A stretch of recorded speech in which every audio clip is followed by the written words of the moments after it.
Hey everybody, I wanted to talk about something that is really important to us at Blue Door Dentistry, and it's taken me a long time, 14 years, to feel like I finally am comfortable and confident with, and that is temporization of dental restorations. So temporaries mean a lot of different things. To me, back in early dental school days, it was just something that was temporary, holding a tooth while our lab or ceramists made the final restoration. But now it means so much more. For one, to allow our patients to be delighted and show off their new teeth in the design. Now we spend so much time in designing using CAD/CAM software, and Layla, whose background is in design architecture, will make models of teeth based on a facial diagnosis that we can try in with temporaries. So it's to show patients our design and make teeth bright white. And then it's also there to communicate to our ceramists and lab tech things we want to change. And nowadays, more importantly, it's for a patient to try it and realize what they like or don't like about it, and also see how their function is. It used to be if a temporary broke, I thought maybe it was the patient chewing on rocks or something. But now we're realizing maybe the chewing pattern is interfering on the crowns, and we need to learn about that in the temporization. In this video, I want to talk a little bit about how we can make temporaries last for 4 weeks and look beautiful and be great to communicate to our labs. Just a year ago, I did a full arch case, and it was really traumatic because the patient called on a Sunday, and I left the camping trip with my kids to go and fix temporaries. So I started down the pathway of learning and watched people like Dr. Robert Soto and Dr. Hornbrook and a few other just really great restorative dentists, and learned a lot. And I want to show you kind of where I am now and things we use to make veneers temporaries look beautiful after 4 weeks. We start every case, of course, with a design template and a putty matrix. And it's important that when you scan somebody, and if you're doing a full arch, you have to have good palatal rest so that the matrix can rest against the palate, otherwise it will over squish. That's really important. Layla, she made this putty matrix for us. She used a light body wash inside of it's a Sultan Genie putty. I've used many different materials. This one works just fine.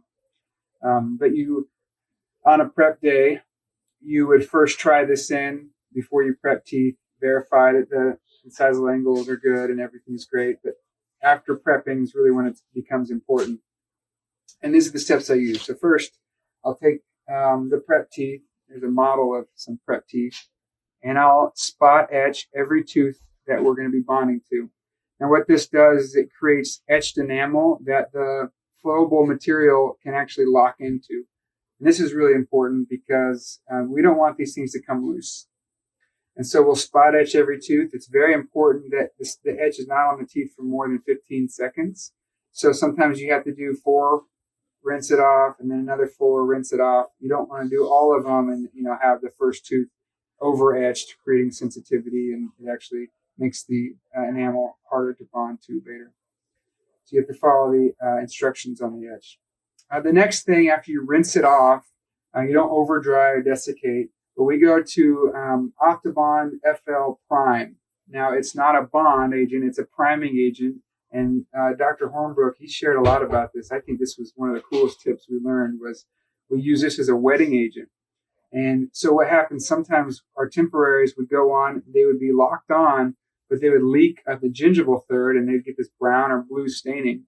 And it's because there's not a wet interface between the Luxatemp, which is our temporary material I'll get into in a minute, and the prepped enamel. So the wetting agent you paint on with a micro brush. You air dry it, so you don't want it pooling up, but you want a thin layer of a wetting agent over the teeth. Then you load your tray. In order to eliminate bubbles, we have these solid surface counters. We bang it down with the Luxatemp in there. Gets all the bubbles that come up. And then we seat the tray, and we put pressure on a rest. So in this case, this patient's terminal molars are a rest, and their palate is a rest. So I seat it, and I put pressure right here in the patient's mouth. We let it set for this set curing time. Luxatemp is 2 minutes. It's 2 minutes. That's how long I'm holding it. And in 2 minutes, you can remove the flash and you take it off. If there's any errors or bubbles anywhere, I really like the Luxaflow Ultra. It's a light cured resin, temporary material. So I'll fill in little bubbles and then cure it on after the teeth are in the right place. Then we sit back and we look at a smile. We can make adjustments. We have a patient chew on the thick articulating paper. We eliminate all blue slides on the anterior teeth, and then we can confirm good function.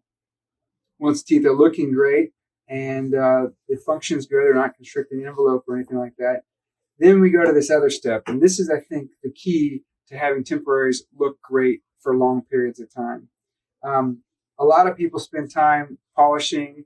I've seen temporary veneers from some of the world's greatest veneer dentists in LA and New York. I mean, including APA and including, Dr. Connolly, his veneers.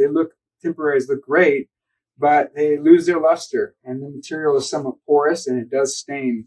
So Dr. Hornbrook, I don't know how he thought of this, but he uses this material called Palaseal, and Palaseal is it's a resin sealant meant for dentures.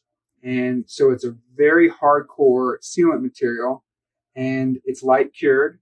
For temporaries, what we want to do is be very thin with it. I use just a normal paintbrush and I use a dap and dish and I paint a thin layer, and I usually keep my brush away from the gingiva. I don't want it to get on tissue. It does have a harsh smell. So we paint a thin layer on all the anterior teeth that you can see. I don't air dry or anything. And then I'll light cure initially. I use the max setting, the full setting. This is a Soleo 770. It's good light. We test it, making sure that we get the right strength and wavelength out of it. We cure all the Palaseal on, and then in order to remove the oxygen inhibited layer, you can wipe with alcohol, which some people do, but if you want a really good shine at 4 weeks, we use DeOx, which is you can use Vaseline. DeOx is a brand of oxygen inhibiting gel. I think this is actually just some we bought on Amazon, but it works really well. You extrude it on the teeth, and then you paint it in, and you light cure that again, and then you wash that all off. The DeOx will actually help rinse off, debris as well. It makes it really clean, and then it's super shiny. We always remove any flash. I usually have cord packed. I'll take out all the cord after the temporaries are on, and then when patients come back after 4 weeks, they're looking fantastic. They don't get called, especially if the function is really good. And I don't have to spend time away from my camping trips. I hope you guys found this informative. Part 2, we'll talk about the design.